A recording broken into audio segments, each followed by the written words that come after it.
first thing the Rebbe taught us in and that took us to the end of the first paragraph.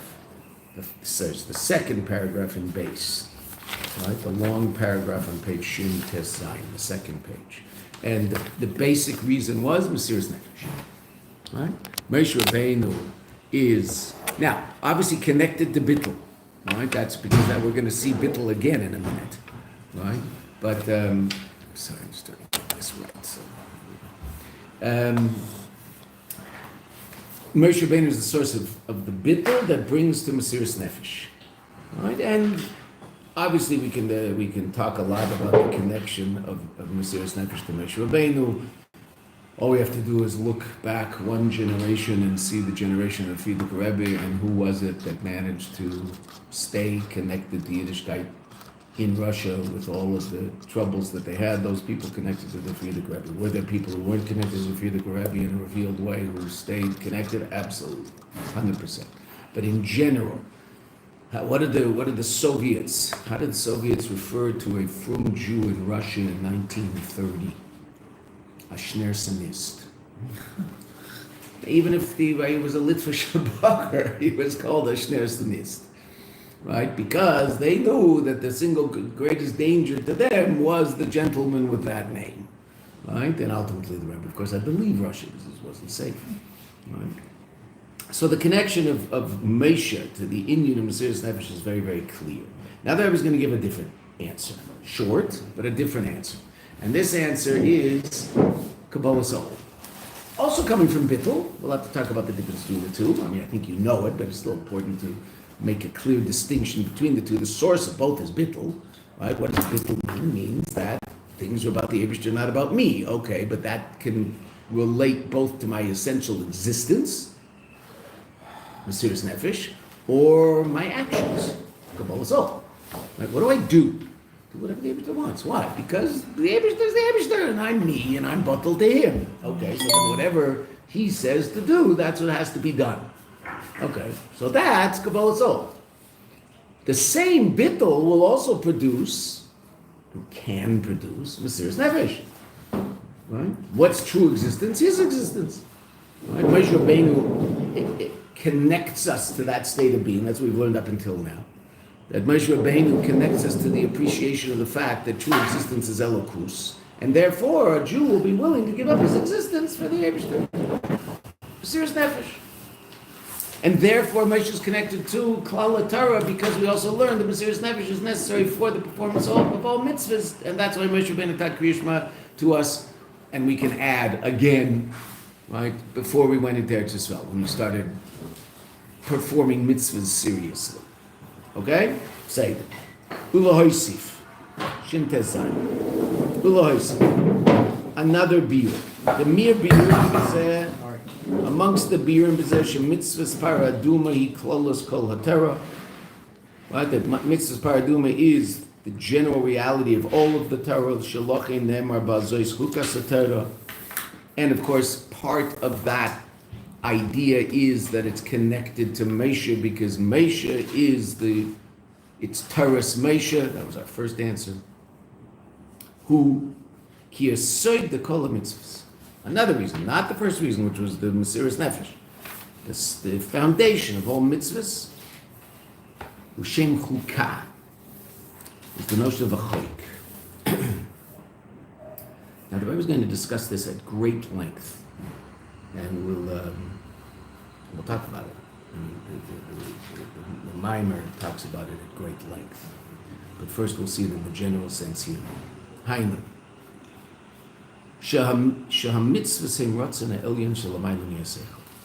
Mitzvahs are the will of the Kadosh Baruch Hu that's beyond intellect. Generally, we know there are three different types of mitzvahs, but there are basically two different types of mitzvahs. There's chukim and mishpatim. Right? There's something also called edus. What are edus? Edus are those things that we do commemorating events in the past, Shabbos, Pesach, etc. Okay, and so edus would be on a certain level closer to mishpatim than to chukim because I know why I'm eating matzah. I'm eating matzah because matzah represents something relative to an event that happened in the past. It's a very important event, etc., etc. Chukim and mishpatim. What's the difference between chukim and mishpatim? So simply, mishpatim are mitzvahs that resonate in human intellect. Don't steal, don't kill. Human intellect can understand why that's a reasonable thing to do, and any normal society will make laws that you can't steal and you can't kill. Right? Now, whether or not the society follows that law, those laws, is a different question. But the Soviet Union had laws against stealing and against killing. Stalin killed, Solzhenitsyn said 60 million, right? Usually they say 20 million died in the camps in Siberia. Solzhenitsyn claims it was 60 million people. Okay, fine. I assume there were laws against murder and still are in communist China. Right? Mao killed 100 million Chinese people. Right? The left kills their own. It's very interesting. Rabbi Levinger once said this to me. I found it a fascinating thing. The left tends to kill their own. The right, the extreme right, talks about killing the other guy. The left kills their own. The greatest murderers in the 20th century were all left-wingers. The name of that party in Europe was the National Socialist Party. That's what he called it. They call him a fascist, but that's because they don't want him to be a lefty. Because then there's another bad lefty. His party was called the National Socialist Party. The fellow in Germany. May his name be blotted. So it is interesting. Now he sort of tried to kill everybody, so he, in that sense, was. But it is very interesting. Stalin killed millions and millions and millions of Russians. Now he probably had no, there was a law not to kill. But then you have to, everybody will have that law. Why? Because it makes sense. And society can't work if there's no such law. Okay. And that's called a mishpat. Don't steal. Fine. So some people will say taxes is called stealing. Right? Okay, say it. But there's a law on it. I don't think taxes is called stealing. I'm saying it, but there are people who say taxes, the government's stealing my money. But the same government has a law against stealing. Why? Well, because you can't have a society if people are stealing from each other. It doesn't work. Okay, so that's called a mishpat. Those are things that we would do anyway, even if the Torah didn't tell us. And then there are laws called chukim, which don't resonate in human intellect. Right? Shatnez is the most classic example brought. Not making a garment to have wool and linen in it together. Why not? Kacha. Because the Yeshiva said not to do it. Makes any sense? No. Meaning, if you take the garment in the laboratory, is there any difference between that garment that has a little linen in the lining and the garment that doesn't have linen in the lining? No, there's no difference whatsoever in Gashmias. But Kadosh Baruch Hu said you have to take your suit that you bought, if you bought it in a store that's not run by from Jews and they don't sell stuff that has shatnez, right? So if you bought a suit in Brooks Brothers in New York, so you have to take your suit to a laboratory and have the laboratory check the suit to make sure it doesn't have linen in the lining, right? And a good suit will have linen in the lining. But in the old days, they used linen. Where did you really have to worry? And once they started switching over to synthetic materials here in the West, you got a suit from Eastern Europe. Not a suit made in Czechoslovakia, Romania, Hungary. And there were suits, good suits, right? They're normal people, they know how to make things, right? So in the old days, they would use linen. Right? Then you'd have to check it, and sure enough, most suits that you would buy from there, if you took them to the Shatner's lab, they'd say, well, yeah, we took a bunch of linen and we fixed it up, and here's your suit. Okay, good. Right. That's what you do if you don't buy in the firm stores. If you buy in the firm stores, you don't have to worry about it because they're not going to sell you that stuff. Okay, just makes it easier on you. Okay, so why do we worry about that? I don't know because the Eibishter said so, and that's called a chayk.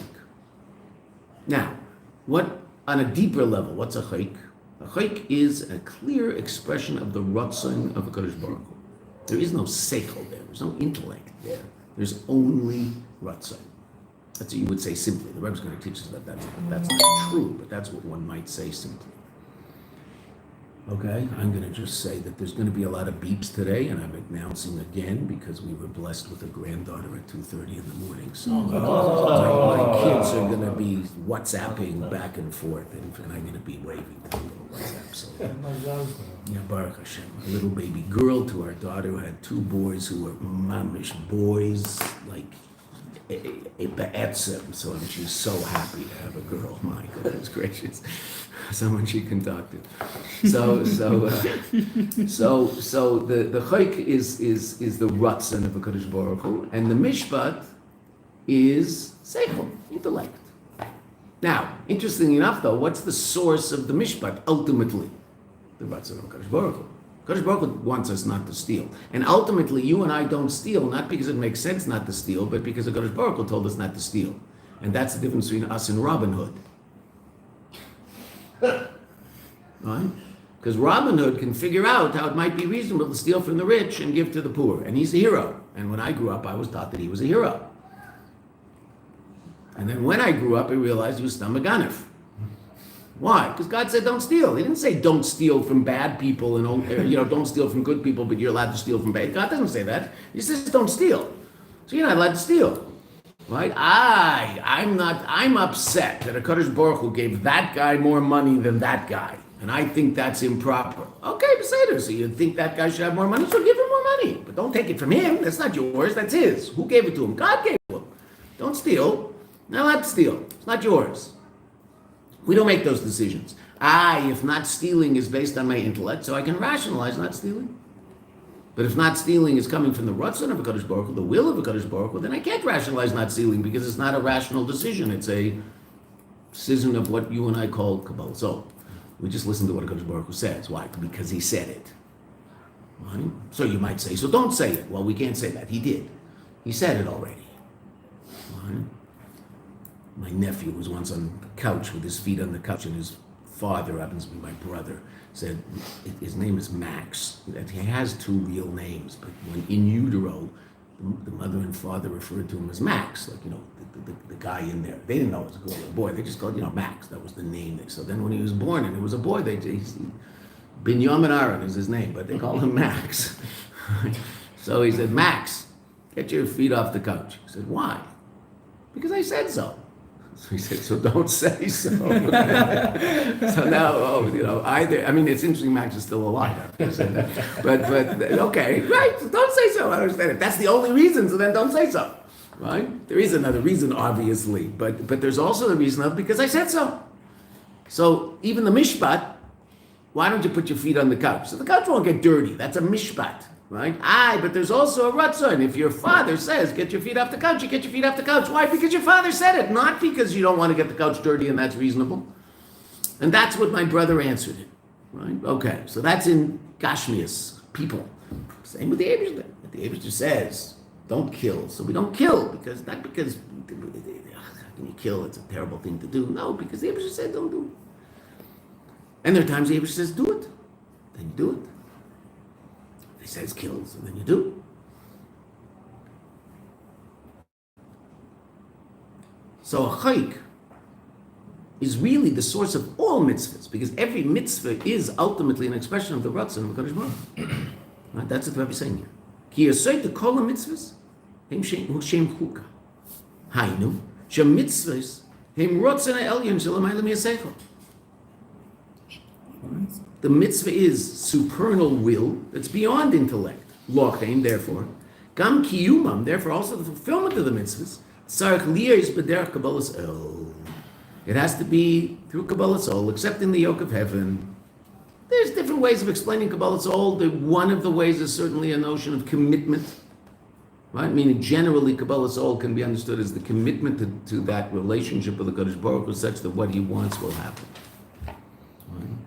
But Kabbalah Soul is also simply the discipline to do that which has to be done because the Kadosh Baruch Hu wants it done. And the Rebbe talks about this in different places, in different ways, and we learned Leisa Mishakeli here, where the Rebbe actually says, and it is such an important point, that this shorish of Kabbalah Soul is that it doesn't necessarily resonate in my seichel, doesn't necessarily, there's no expression of it in my midos. My intellect might not understand it. My emotional state might not be connected to it. Doesn't matter. Do it anyway. Why? Because God says so. I don't have to understand it. I don't have to feel it. Just do it because God said to do it. Would it be nice to understand it? Of course, it'd be nice to understand it. We try to understand things as well as we can, and as deeply as we can, and in as sophisticated a way as we can. That's not the reason we do things. The reason we do things is because Kodesh Baruch Hu said so. Might I also come to a deep understanding of it? Absolutely. And not only might I am obligated to. God said, do that. Everything you can understand, understand. So I would like to bring the chayk into the realm of mishpat. And there are lots of chukim that I can bring into the realm of mishpat because they're not chukim, they're mishpatim. There's things I can understand, amazing things we can understand. But the reason we do it is because God said so. And that's called Kabbalah Soul. Chuka chakakti gezeder gezarti, the language of the Medrash quoting the Eibishter. They usually call a chayk a statue, but whatever. But you should know the interesting enough in modern Hebrew, so they call that building that you can see from the roof over there, where there's 120 people deciding our fate, right? So they call it Beit HaMechokekim, the house of the ones who are mechokek. They make laws. They make laws. They're mechokek. The whole battle now, if you were to read an article in an Israeli newspaper or whatever, about the battle between the power of the Supreme Court and the power of the Knesset, so it's a power of the mechokek as opposed to an authority that wasn't elected. How much authority do they have? Well, right now they have the authority to override any law that the elected officials make, which is why they're trying to change that. But there's people who don't want that changed. Okay, that's, for whatever reason. But that's the discussion. Mechokek. Reshut ha-mechokek, they call it when you read the article. The domain of the ones who make laws.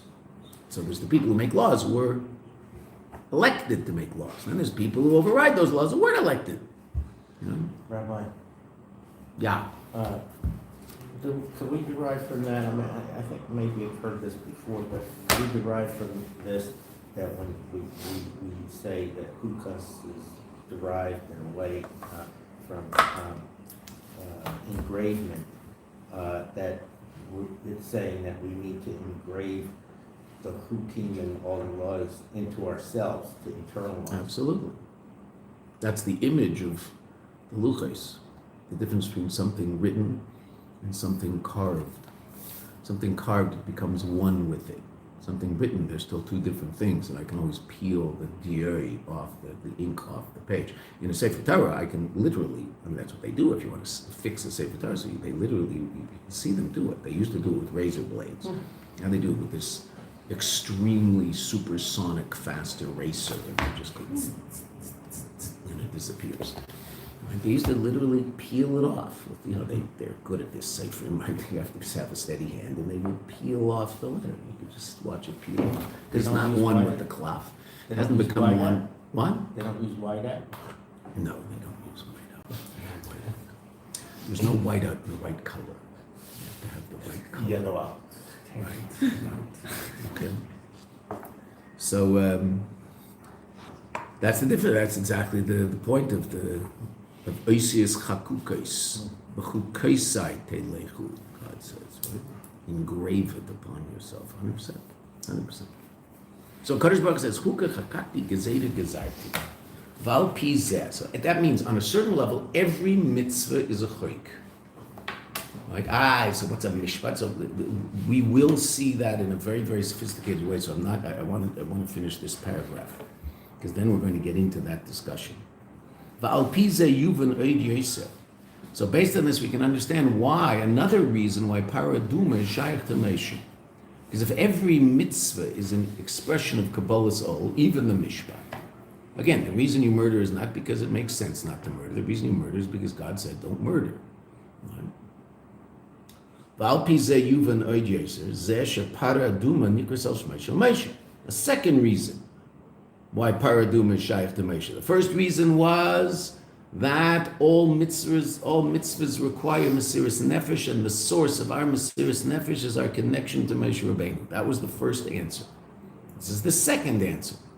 That all mitzvahs are chukim, therefore all mitzvahs are shaykh to the inyan of Kabbalah's Ol, and the source of our Kabbalah's Ol is Moshe. Why? We don't know yet. We'll see.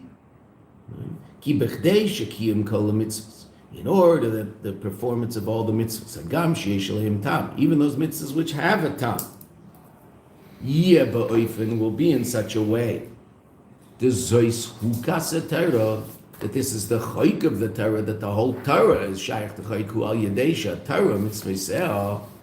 That is by virtue of the fact that the Torah and its mitzvahs, gam lachrei shenislav shebechochma v'seichel. We'll come back in a minute to explain that. Even after it's been drawn down and clothed in wisdom and intellect. Nikris al shmei shel Moshe. The whole Torah is called Moshe's Torah, which is what we saw first, but even more.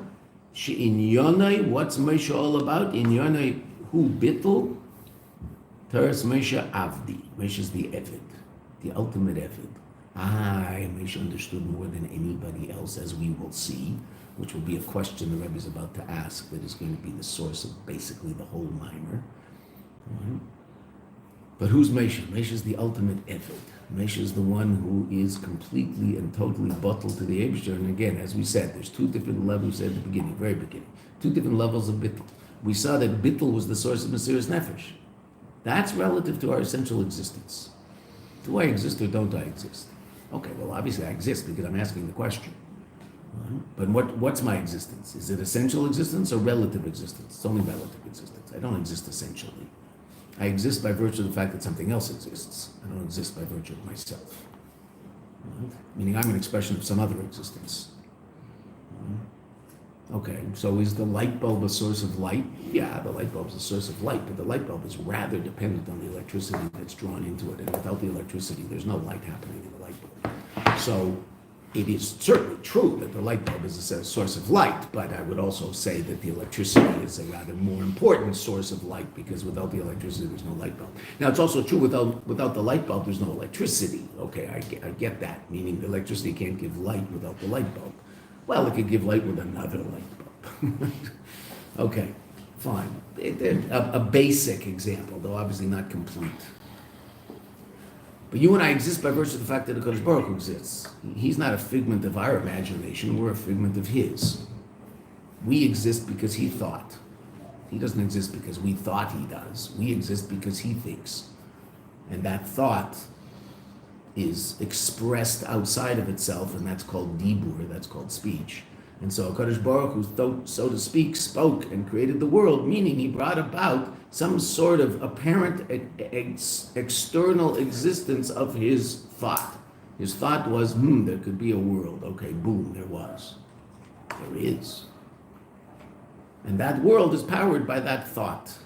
And as a matter of fact, the world doesn't exist outside of that thought. The world is an expression of that thought. So to speak, we exist in the inside, so to speak, HaKadosh Baruch Hu's consciousness. Right? That's where we are. That's why we call him, what's one of the names we give to HaKadosh Baruch Hu? Hamakim. It's not that the world is the place where you'll find God. God is the place you'll find the world. He's the makim. He's place. Right? I think I told you about my 4.5-year-old grandson. I got a call from our daughter-in-law Thursday, I think it was. Levi has some questions and he'd like to ask you. Oh, you heard it, right? No, I'm sorry. Levi's about 4.5. Maybe he's 5 by now. I don't know. I can look up in my Tehillim thing what kapitel he is. I'm not. He's this little pitzel. He's this cute little guy. So Levi's been asking his mother questions all day. They're shluchim in Tel Aviv, asking his mother questions all day long, and she decided that maybe it's time to call Zadie, and Zadie will answer the questions. Fine. I guess her father wasn't available.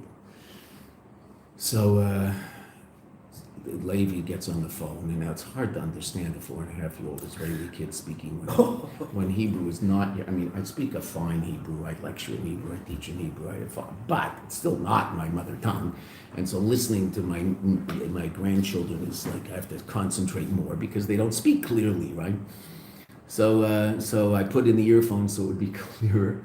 And Levi asked, Zadie, obviously it was all Hebrew, Zadie, Hashem is in the Shamayim and in the Aretz, right? I said, yeah. where would he be if he didn't create Shemayim and Aretz? This little 4.5-year-old, this is what's bothering him. He's walking around the house shepherding his mother about this. He's not asking for Bamba. He's bothering his mother. Like, where's God if he didn't create Shemayim and Aretz? So we talked about that a little bit. And we talked about, I don't know whether he got it. His mother explained it to him again. And, she's better at talking to 4.5-year-olds. I haven't done that for 20 years. So she explained it again. But we talked about the idea that Hashem's called also Hamakom. Meaning he's the place, not that he's found here. Here is found in him. We are in him, so to speak, just like your thought is in you and doesn't exist separate of you. You can give a certain separate, independent existence of your thought by talking. So now your thought is outside of you, and even if chas v'shalom, you were to disappear, that thought would still be out there because we could have a recording of it, right? Or someone could think about it. Okay, so that's where the mashal ends, because the world doesn't really exist outside of the Kadosh Baruch Hu, it exists inside of him. Okay, fine. So that's all relative to existence, and that's the first answer. Serious nefesh. Then I realize my existence is just an expression of him, so I'm not going to disconnect from him. Okay, and where do we get that koyach? Moshe Rabbeinu. The second answer is, and that's all bittul. The second answer is also bittul, but bittul that is not about my essential existence, but bittul mitzad, my behavior. What do I do? What the Yeshiva wants. Why? Because he's what's real and I'm not. And so if he wants this, that's what truth is. And I want to be connected to truth, because truth is what God says, because he doesn't know how to say anything else. Maybe that we found a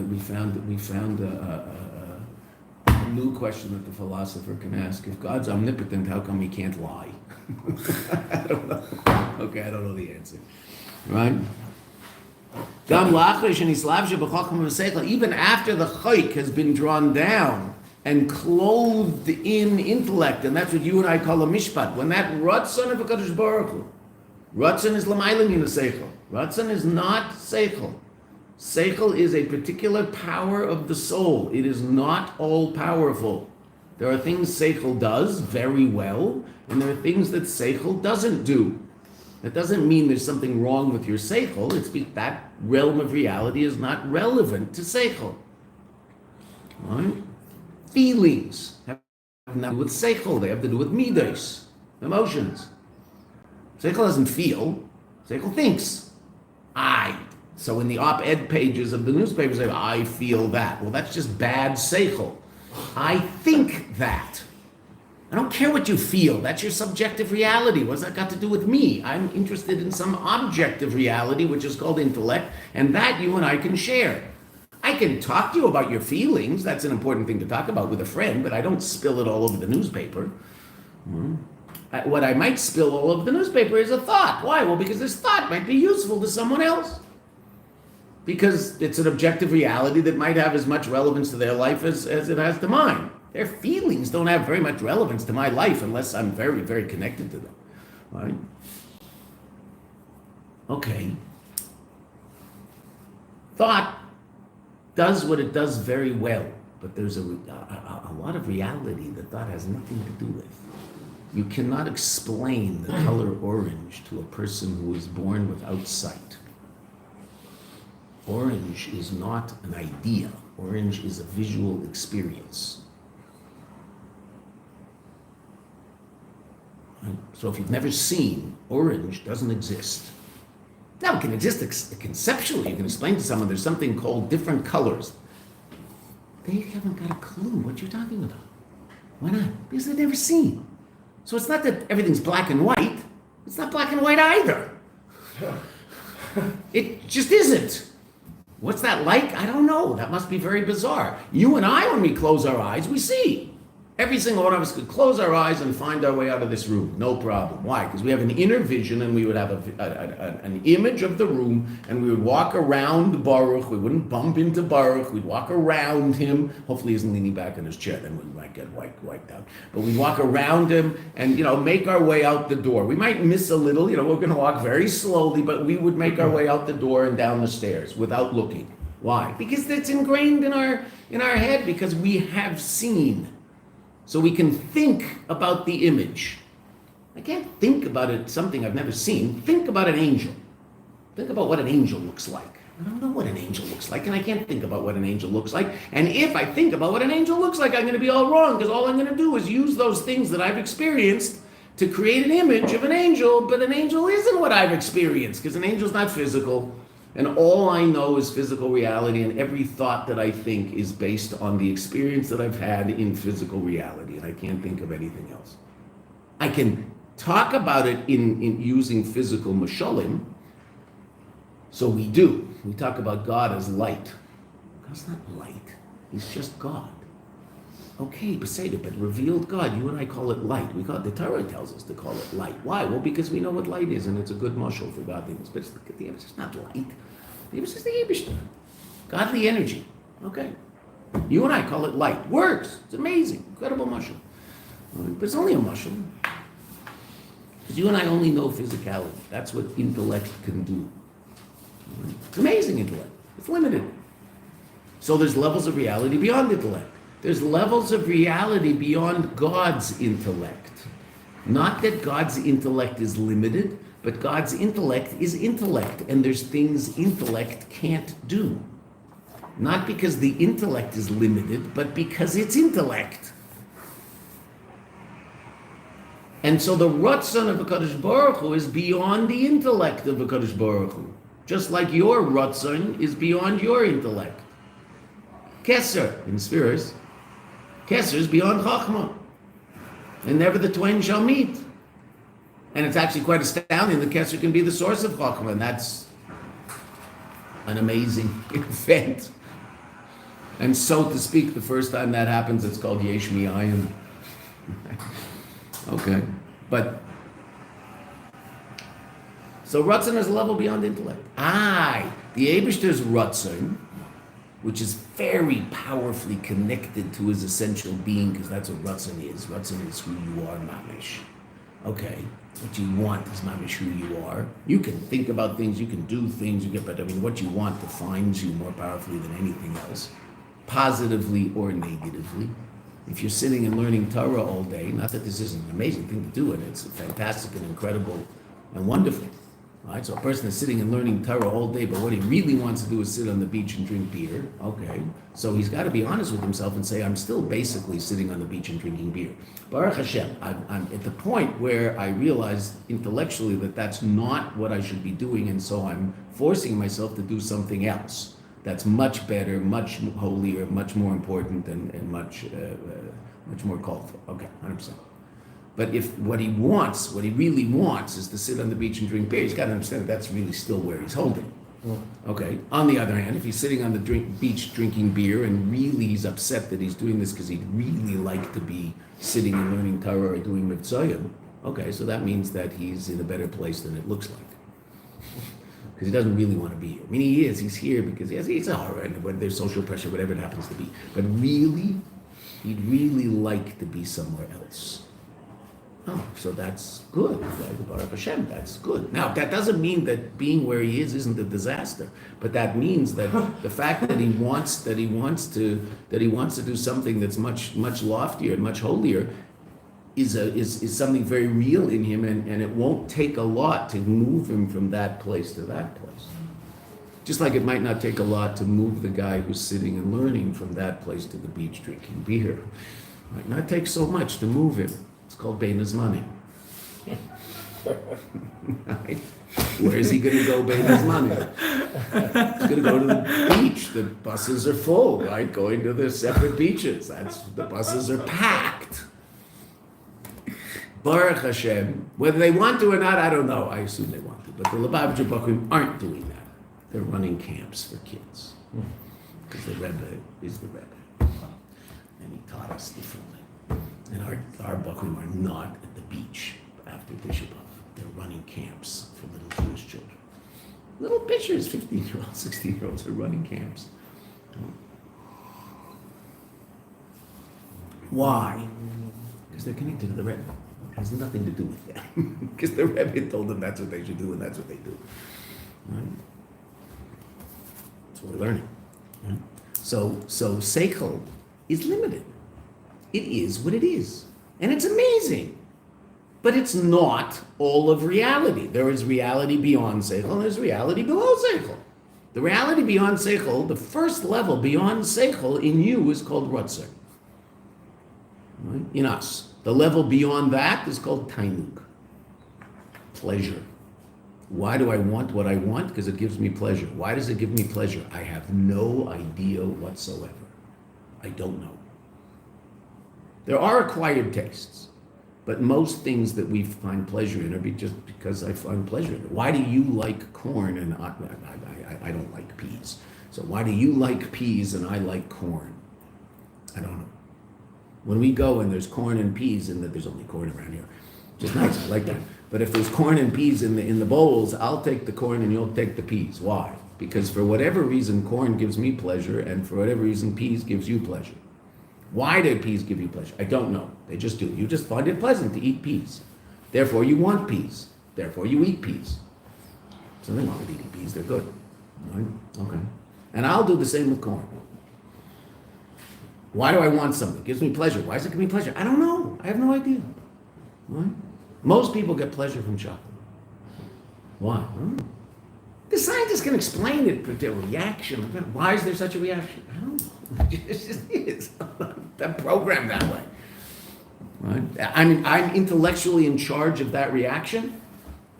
Even if the scientist tells me there's a reaction in my mouth to the juice of and chocolates, and they'll explain to me intellectually why that all happens. And I'll ask him, okay, why? If he's a good scientist, he'll say, I don't know. Well, you won't say, I don't know. Scientists never say, I don't know. What do scientists always say? Perhaps it is this. No, we don't know.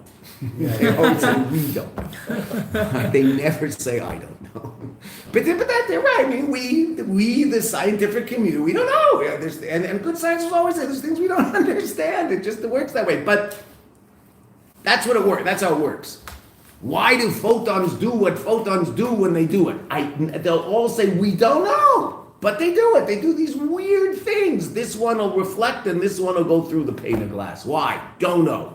4% will go through, will reflect off, and 96% will go straight through. So you'll have a vague image of yourself as you look outside in the window. It's not mamish a mirror. A mirror, 100% are coming back. You look through a window, there's a vague image of you. Why isn't there a clear image of me? Oh, because a lot of the light's going through. Well, why isn't there any image of me?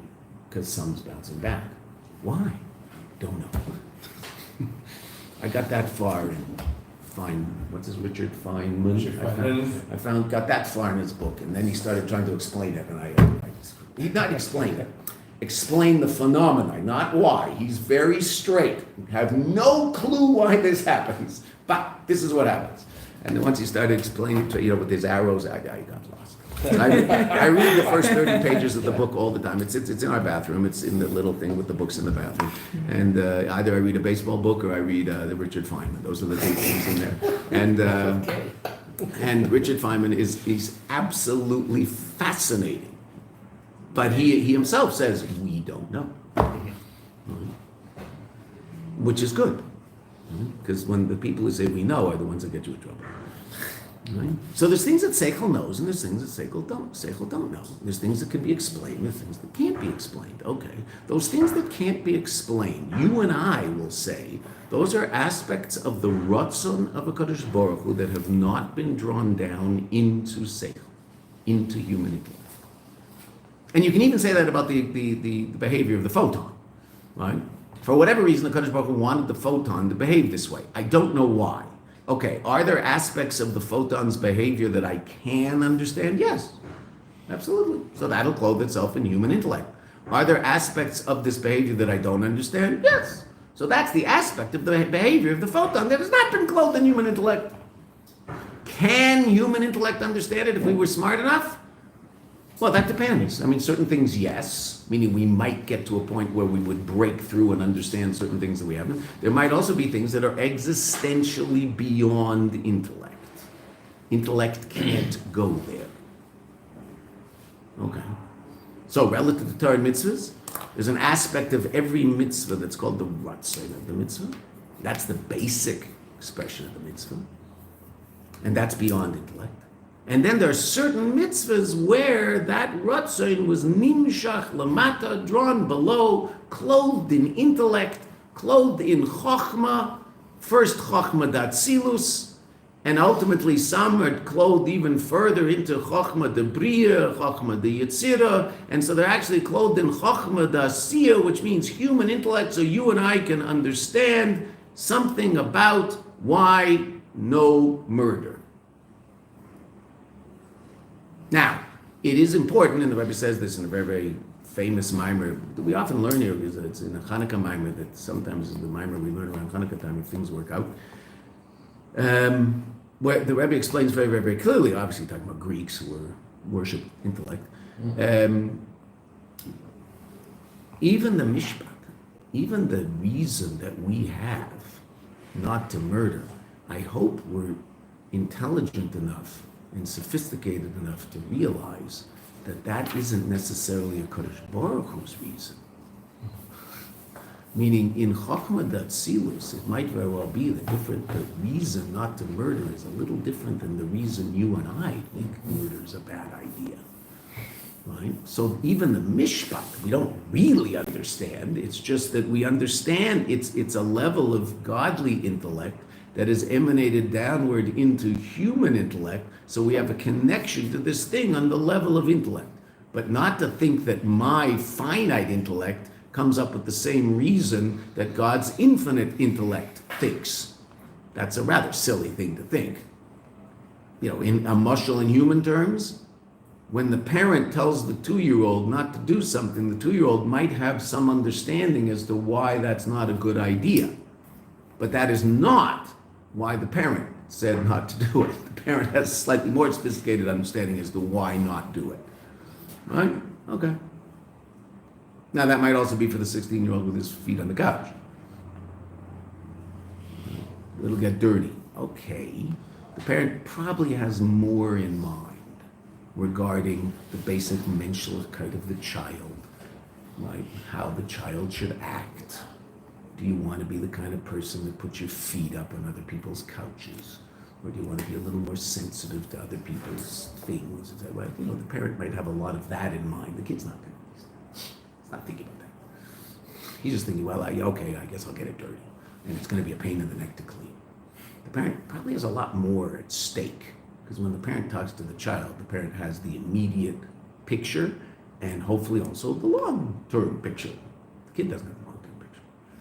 He doesn't believe in the long-term. He thinks long-term as being 17. I'm 16, like that's long-term. The parent's looking at him at 35. Is he going to be a normal, healthy human being, right? Well, I have a lot to do with that right now. Okay. So the kid doesn't understand it the way the parent understands it. Though the kid does understand it. He understands rationally he shouldn't put his feet on the couch. Okay. Still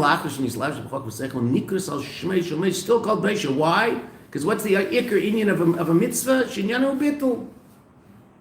Right? The inyan of Meisha is bittul. Torah's Meisha avdi. Now Meisha the Eved. Not Meisha the source of Mesiras Nefesh. Meisha the Eved.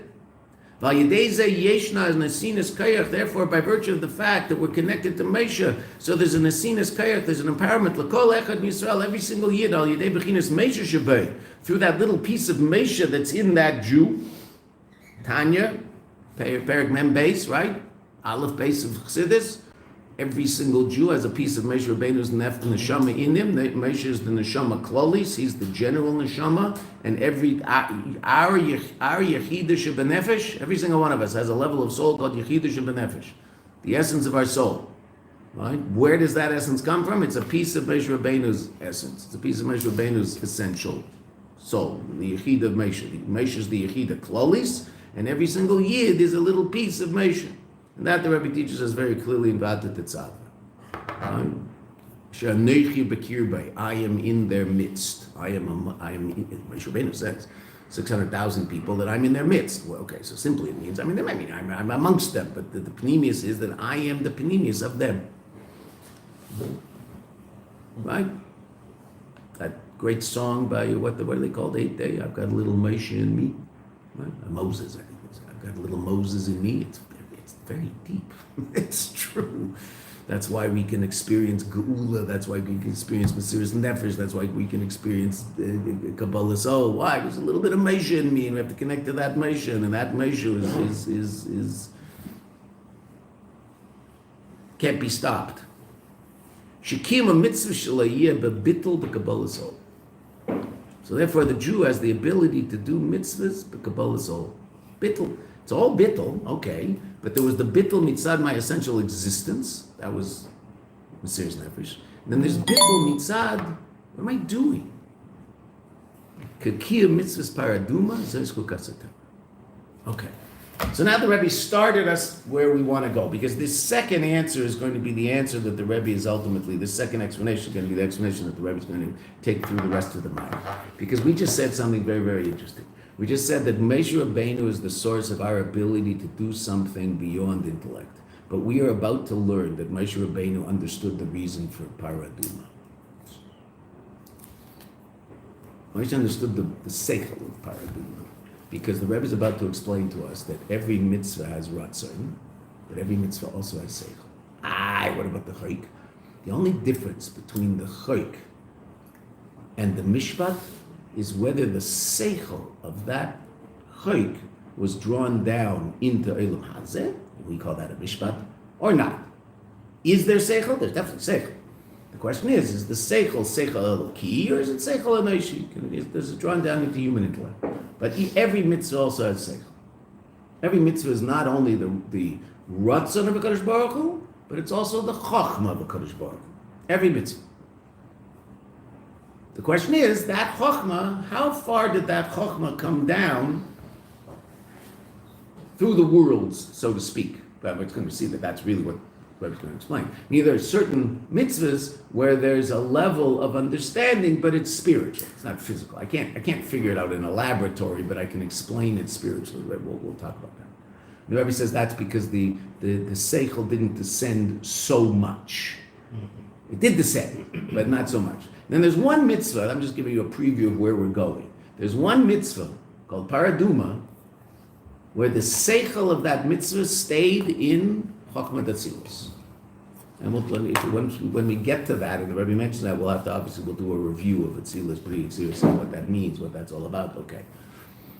So I don't know what Atzilus is, and I don't know what Bri is, I don't know what Yitzir is, I don't know what a C is, so I'm not going to understand anything the Rebbe teaches us here. So I don't have a certain, what it looks like, I don't know what Eilam Atzilus looks like, but I have to have a basic understanding of what that means in terms of levels of godly reality.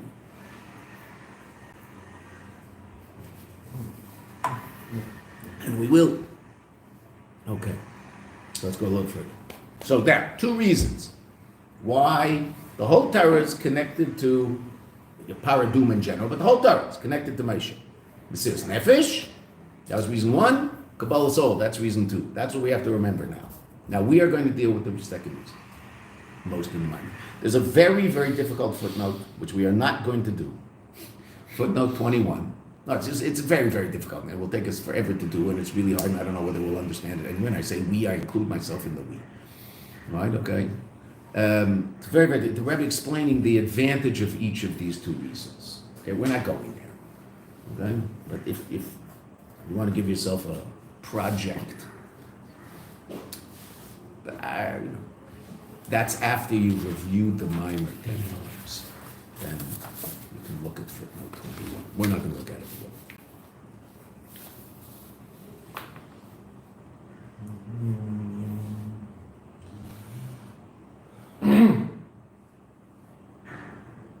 Okay, look at footnote 22 though, relative to what we've seen today. Gamma mitzvahs techukim, at the bottom of page Shin Tezai, the last two lines.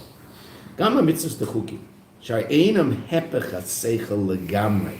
They are not the opposite of intellect, completely, like paraduma, which is the opposite of intellect.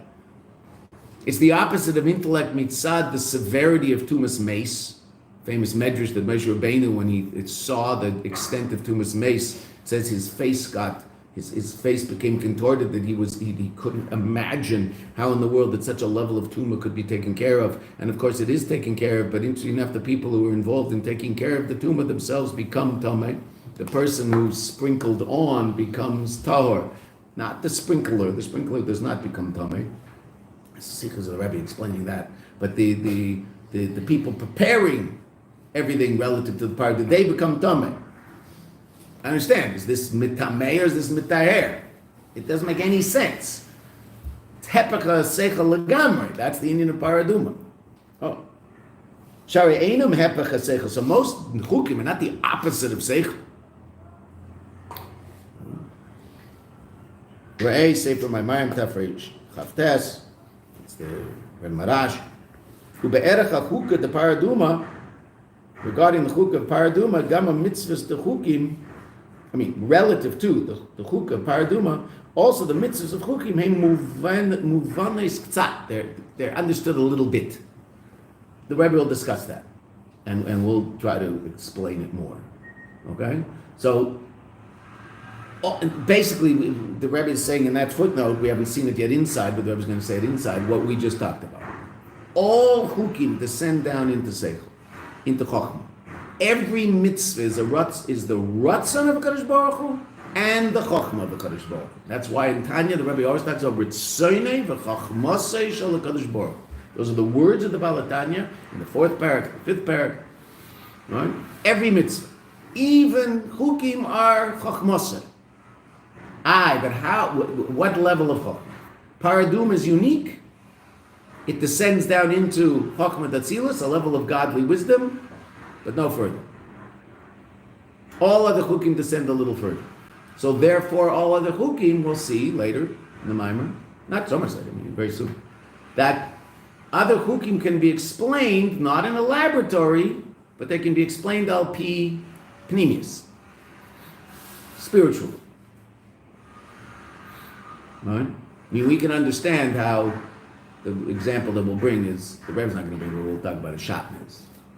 That linen is one aspect of elokus. Wool is another aspect of elokus. Linen is gevura. Wool is chesed. They shouldn't mix. That doesn't resonate at all in a laboratory. Right? It's only spiritual. But you can't find chesed and gevura in a laboratory. Can't find God in a laboratory. That doesn't mean it doesn't exist. I mean, a lot of people have that issue, right? If I can't explain God rationally, so then he must not exist. Well, that's just such a stupid idea, right? That's just so silly. Right? Yes, I can't explain God in a laboratory. That's true. I can't prove the existence of God in a laboratory. I can't prove the existence of love in a laboratory either. Because love is not an idea. Love is an emotion. There are people who don't believe in love. Watch. Read the headlines. Pretty clear there's a lot of people out there who don't believe in love. Mm-hmm. Right? Why not? I guess they've never been loved. Right? People who weren't loved, I guess they don't believe in it. Right? I'm sure there are people who've never been loved, but they do believe in it because for whatever reason they're able to find in themselves the ability to love someone else. Oh, beautiful. But you can't prove love in a laboratory. And someone will say, oh, well, no, that's not true. That someone, you can hook a person up and you can see that there's different waves happening and da-da-da-da-da-da when someone they love walks into the room. Okay, true. How do I know that's love? Prove to me that's called love.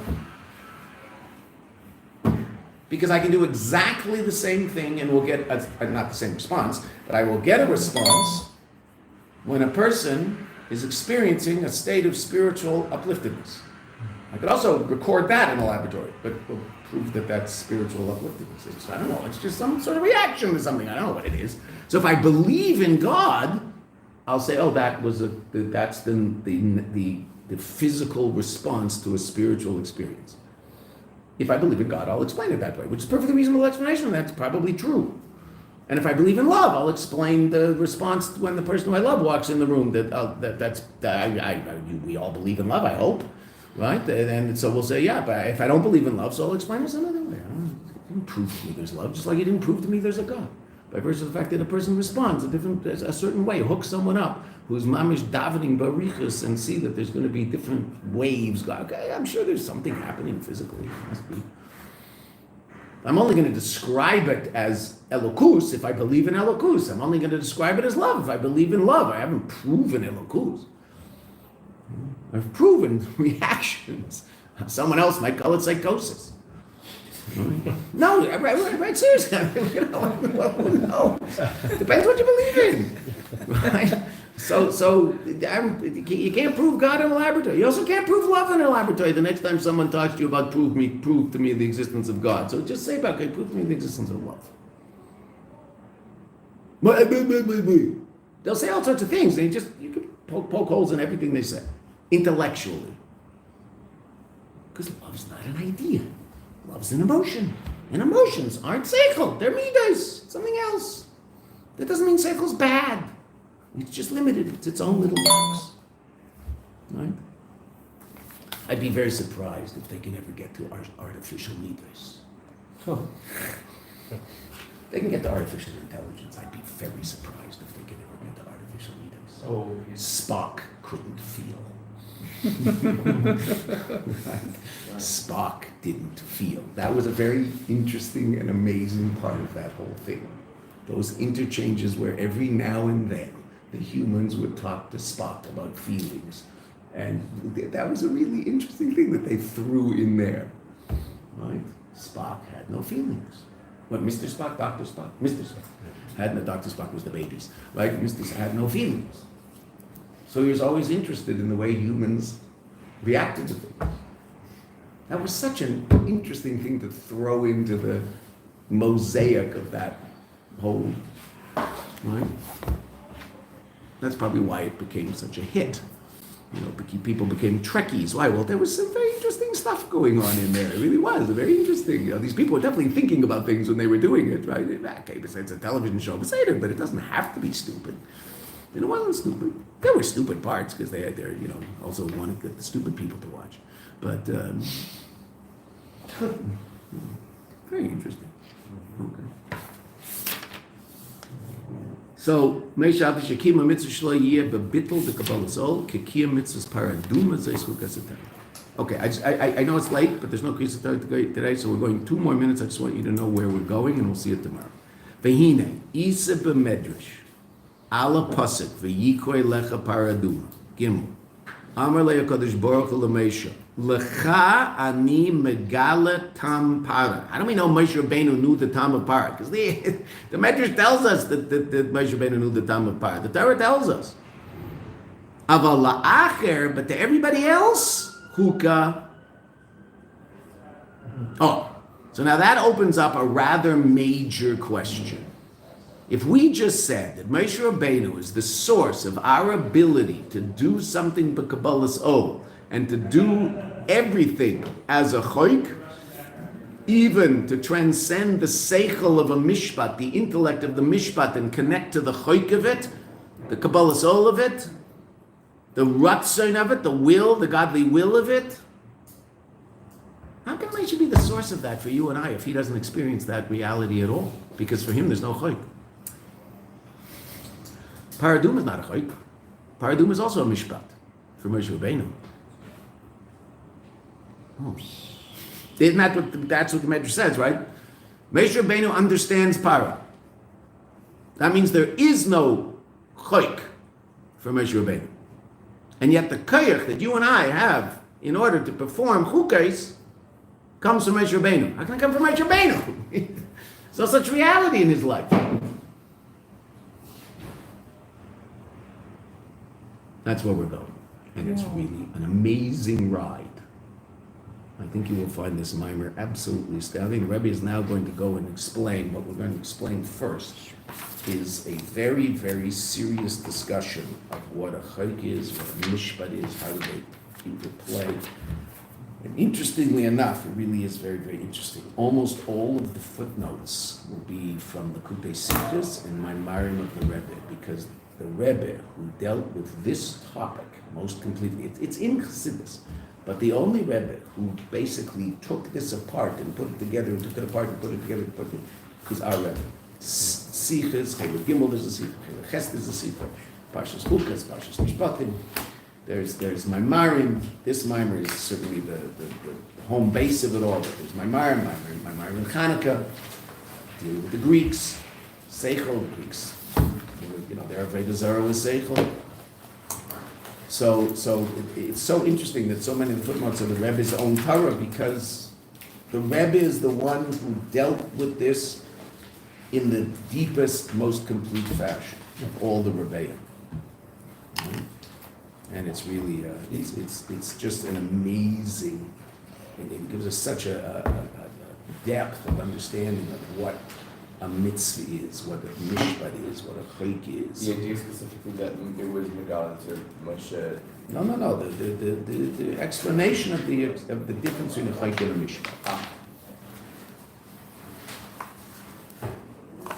By virtue of understanding that, we'll also be able to understand how Moshe Rabbeinu can give us koyach to do the chayk when he doesn't have one. Why Moshe understands paraduma? What does that mean? What does that mean about Moshe? What does that mean about paraduma? If Moshe can understand paraduma, so that means obviously that's the clearest expression of the fact that paraduma is also a mishpat. Meaning there is also seichel in paraduma, because how can Moshe understand it if it's not seichel?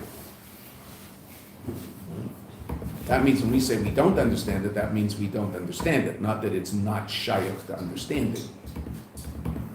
All right, those are two different things. My seichel doesn't understand it. Moshe's does. Therefore, it can be in the realm of intellect, just not mine. Also, not Shlomo Melech's. Shlomo Melech says he tried. He tried to understand paraduma, but he said, "It's far from me. I didn't get it." He thought he could reach the level of Moshe Rabbeinu. Not because he was a bald guy, but he tried. He said, "Look, he's Shlomo Melech, right?" He tried to get to that place. He was the Moshe Rabbeinu of his generation, right? So he was trying to get to that place. He said, I can't get it. Now that's not that he's sitting there thinking. He's taking himself to a higher and higher and higher and higher and higher place in godly reality, trying to get to a place where that resonates.